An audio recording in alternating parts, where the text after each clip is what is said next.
ನಮಸ್ಕಾರ ಸ್ನೇಹಿತರೆ, welcome back to my channel. Gruhalakshmi 21ನೇ ಕಂತು ಬಿಡುಗಡೆ ಹಂತಕ್ಕೆ ಇನ್ನೇನು ಬಂದಾಗಿದೆ. ಇನ್ನು DBTಯಿಂದ ನಿಮ್ಮೆಲ್ಲರ ಖಾತೆಗೂ ಕೂಡ ಹಣ ಜಮಾ ಆಗೋದು ಬಾಕಿ ಇದೆ ಅಂತ ಸಚಿವೆ ಲಕ್ಷ್ಮಿ ಹೆಬ್ಬಾಳ್ಕರ್ ಕಡೆಯಿಂದನೇ ಮಾಹಿತಿ ನಿನ್ನೆ ಬಂದಿತ್ತು. ಇದಕ್ಕೆ ಸಂಬಂಧಪಟ್ಟ ಹಾಗೆ ನಾನೀಗ ಆಲ್ರೆಡಿ ವಿಡಿಯೋ ಮಾಡಿದ್ದೇನೆ. ಯಾರೆಲ್ಲ ನೋಡಿಲ್ಲ ದಯವಿಟ್ಟು ವೀಕ್ಷಣೆಯನ್ನು ಮಾಡಿ, ಓಕೆನಾ? ಹಾಗಾದರೆ ಯಾವಾಗ ಬಿಡುಗಡೆ ಆಗ್ಬೋದು?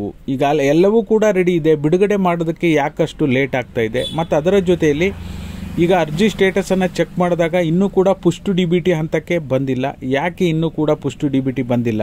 ಇದ್ರ ಬಗ್ಗೆನೂ ಕೂಡ ಮಾಹಿತಿ ಈ ವಿಡಿಯೋದಲ್ಲಿದೆ. ಯಾರೆಲ್ಲ ವಿಡಿಯೋ ನೋಡ್ತಾ ಇದ್ದೀರಾ ದಯವಿಟ್ಟು ಪೂರ್ತಿ ವಿಡಿಯೋನ ನೋಡಿ. ನೀವೇನಾದರೂ ಹೊಸದಾಗಿ ನಮ್ಮ ಚಾನಲ್ ನೋಡ್ತೀರಾ ಅಂದರೆ ಸಬ್ಸ್ಕ್ರೈಬ್ ಮಾಡ್ಕೊಳ್ಳಿ. ಹಾಗೆ ಎಲ್ಲರೂ ವಿಡಿಯೋಕ್ಕೊಂದು ಲೈಕ್ ಕೊಡುವ ಮೂಲಕ ಸಪೋರ್ಟ್ ಮಾಡಿ, ಓಕೆನಾ? ಮೊದಲನೇದಾಗಿ ಬಿಡುಗಡೆ ಹಂತಕ್ಕೆ ಬಂದಿದೆ, ಆದರೂ ಕೂಡ ಪುಷ್ ಟು DBT ಅಂತ ಸ್ಟೇಟಸ್ ಯಾಕೆ ತೋರಿಸ್ತಾ ಇಲ್ಲ ಅಂದರೆ ಇದು ಈಗಿನ ಸಮಸ್ಯೆ ಅಲ್ಲ. ಕಳೆದ 5-6 ತಿಂಗಳಿಂದ ನಾವು ಅರ್ಜಿ ಸ್ಟೇಟಸನ್ನು ಚೆಕ್ ಮಾಡಿದಾಗ ಒಂದೊಂದು ಟೈಮು ಮಾರ್ಚ್ ಆಗಲಿ ಫೆಬ್ರವರಿ ಆಗಲಿ, ಮಾರ್ಚ್ ತಿಂಗಳು ಅರ್ಜಿ ಸ್ಟೇಟಸ್ ಚೆಕ್ ಮಾಡಲಿಕ್ಕೆ ಶೋನೇ ಆಗ್ತಾ ಇರಲಿಲ್ಲ.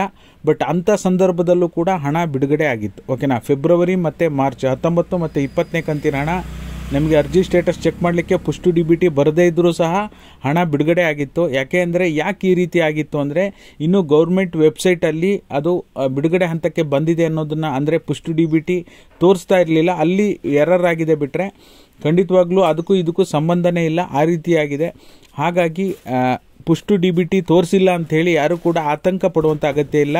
ಬಿಡುಗಡೆ ಹಂತಕ್ಕೆ ಖಂಡಿತವಾಗ್ಲೂ ಬಂದಿದೆ. ಈಗ ಆಲ್ರೆಡಿ ಸಚಿವೆ ಲಕ್ಷ್ಮಿ ಹೆಬ್ಬಾಳ್ಕರ್ ಮೇಡಮ್ ಸಹ ಈಗ ಏಪ್ರಿಲ್ ಮಂತಿಂದ ನಾನು ಕ್ಲಿಯರ್ ಮಾಡಿದ್ದೀನಿ ಅಂತ ಹೇಳಿ ಮಾಹಿತಿಯನ್ನು ಕೊಟ್ಟಿದ್ದಾರೆ.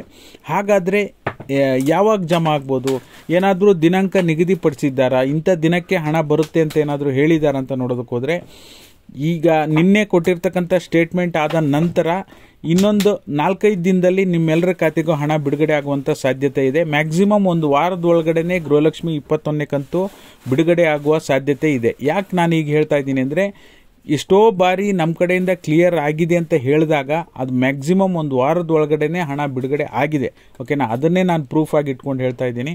ಎಲ್ಲವೂ ಕೂಡ ಕ್ಲಿಯರ್ ಆಮೇಲೆ ಬಿಡುಗಡೆ ಆದಮೇಲೆ ಯಾಕಿಷ್ಟು ಗೊಂದಲ ಆಗ್ತಿದೆ, ಮಧ್ಯ ಸ್ವಲ್ಪ ಸ್ಥಗಿತ ಆಗ್ತಿದೆ, ಇದೆಲ್ಲದ್ರ ಬಗ್ಗೆನೂ ಕೂಡ ನಿಮ್ಗೆ ಆಲ್ರೆಡಿ ಸಾಕಷ್ಟು ಬಾರಿ ಹೇಳಿದ್ದೇನೆ. ಜಮಾ ಮಾಡುವಂಥ ಪ್ರಕ್ರಿಯೆಯಲ್ಲಿ ಬದಲಾವಣೆ ಆಗಿದೆ. ತಾಲೂಕ್ ಪಂಚಾಯಿತಿ ಮತ್ತು ಜಿಲ್ಲಾ ಪಂಚಾಯಿತಿಗೆ ಹಣ ಹೋಗ್ಬಿಟ್ಟು ಮತ್ತೆ ಮಹಿಳಾ ಮತ್ತು ಮಕ್ಕಳ ಅಭಿವೃದ್ಧಿ ಇಲಾಖೆಗೆ ಬಂದು ಅಲ್ಲಿಂದ ಹಣ ಜಮಾ ಆಗ್ತಾ ಇದೆ. ಎಲ್ಲೋ ಒಂದು ಕಡೆ ಸ್ವಲ್ಪ ಸಿಬ್ಬಂದಿಗಳ ಕೊರತೆ ಮತ್ತು ನಿರ್ವಹಣೆ ಮಾಡಲಿಕ್ಕೆ ಕಷ್ಟ ಆಗ್ತಾ ಇರೋದ್ರಿಂದ ತಾಲೂಕ್ ಪಂಚಾಯಿತಿ ಮತ್ತು ಜಿಲ್ಲಾ ಪಂಚಾಯಿತಿ ಹೋಗ್ತಾ ಇದೆ.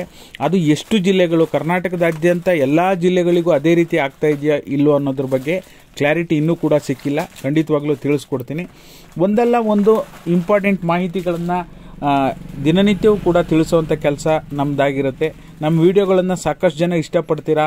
ಹೌದು ಸರ್, ನೀವು ಹೇಳಿದ್ದು ಸರಿ, ಶಕ್ತಿ ಯೋಜನೆಯಲ್ಲಿ ಎಲ್ಲ ಸಾರ್ವಜನಿಕ ಮಹಿಳೆಯರಿಗೂ ಬಿಡೋದಕ್ಕಿಂತ ವಯಸ್ಸಾದವರಿಗೆ ಅಥವಾ ಓದೋ ಅಂಥ ಮಕ್ಕಳಿಗೆ, ಹಿರಿಯ ನಾಗರಿಕರಿಗೆ ಕೊಟ್ಟರೆ ಒಳ್ಳೆಯದು. ಹಿರಿಯ ನಾಗರಿಕರು ಅಂದರೆ ಮಹಿಳೆಯರಾಗಿರ್ಬೋದು ಅಥವಾ ವಯಸ್ಸಾದವರ ಪುರುಷರಾಗಿರ್ಬೋದು, ಯಾರಿಗೆ ಕೊಟ್ಟರು ಒಳ್ಳೆಯದು.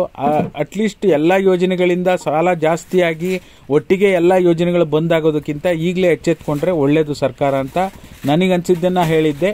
ಬಟ್ ನೀವು ಕೂಡ ಸಾಕಷ್ಟು ಜನ ನಿಮ್ಮ ಅಭಿಪ್ರಾಯ ಕರೆಕ್ಟ್ ಇದೆ, ನಿಮ್ಮ ಮಾಹಿತಿ ಕರೆಕ್ಟ್ ಇದೆ ಅಂತ ನೂರಾರು ಜನ ಕಮೆಂಟ್ ಮಾಡಿದ್ದೀರಾ. ನಿಮ್ಮೆಲ್ಲರಿಗೂ ಕೂಡ ಧನ್ಯವಾದಗಳು. ಹಾಗಾದರೆ ಗೃಹಲಕ್ಷ್ಮಿ 21ನೇ ಕಂತು ಯಾವಾಗ ಬಿಡುಗಡೆ ಆಗ್ಬೋದು? ಎನಿ ಟೈಮ್ ಬಿಡುಗಡೆ ಆಗುವಂಥ ಸಾಧ್ಯತೆ ಇದೆ. ನಾಳೆ ಆದರೂ ಆಗ್ಬೋದು, ನಾಡ್ದಾದರೂ ಆಗ್ಬೋದು.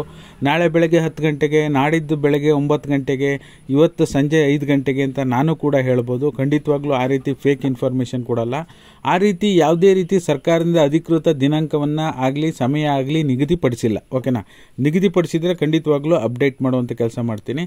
ಇದಾಗಿತ್ತು ಈ ಕ್ಷಣದ ಮಾಹಿತಿ. ವಿಡಿಯೋ ನೋಡಿರುವ ಎಲ್ರಿಗೂ ಕೂಡ ಧನ್ಯವಾದಗಳು. Thank you all. Thank you so much for watching.